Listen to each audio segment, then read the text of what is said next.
হয় এখানে এসে হারিয়ে যাই প্রকৃতির মাঝে। এই আস্তে আস্তে আস্তে আস্তে, আল্লাহ দেখেন তো কি অবস্থা। মানে একটা রাস্তার মধ্যে একটা গরু বেঁধে রাখছে, এত বড় লম্বা রশি দিয়েছে যেন মানে পুরা রাস্তাটাই তার দখলে। ওই সামনে আর একটা দেখা যায়। অনেক দিন ধরেই বলতেছিলাম যে এই জায়গাটায় ঘুরতে আসবো আসবো আসবো করে অনেক দিন কেটে গেল, কিন্তু আসা হয় না। তো হঠাৎ করে আজকে চলে আসলাম, কারণ আমার মাদ্রাসা আজকে ছুটি। যেহেতু ছুটি, আমি সুযোগ পেয়েছি, আর সুযোগ পেয়ে সুযোগকে হাতছাড়া করিনি। চলে আসলাম আমার পছন্দের জায়গা, রাজবাড়ী বালিয়াকান্দি আবাসন।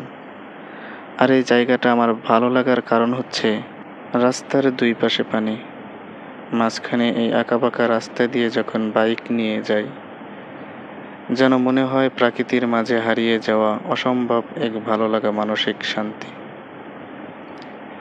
এজন্য তাই বারে বারে এখানে আসতে ইচ্ছা হয়, যদিও আসা হয় না।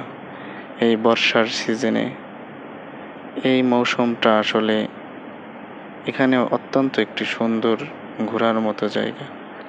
তাই তো যেন মনে হয় এখানে এসে হারিয়ে যাই প্রকৃতির মাঝে। এই আস্তে আস্তে আস্তে আস্তে, আল্লাহ দেখেন তো কি অবস্থা।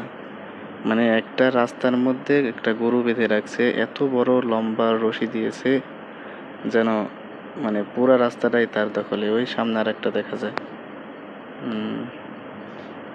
যাই হোক, বলতেছিলাম যে এই মৌসুমটা আসলে এই জায়গাটা অনেক সুন্দর ঘোরার জন্য।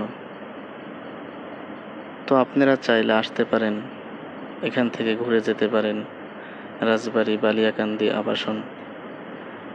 আমার এটা বিশ্বাস, মনের ভিতরে থেকে আসা একটি কথা, যে যারা প্রকৃতিকে ভালোবাসেন তারা যদি এখানে আসেন, হয়তোবা আপনি এই জায়গাটার প্রেমে পড়ে যাবেন। দুই পাশে রাস্তার, দুই পাশে পানি, আর মাঝখান দিয়ে রাস্তা।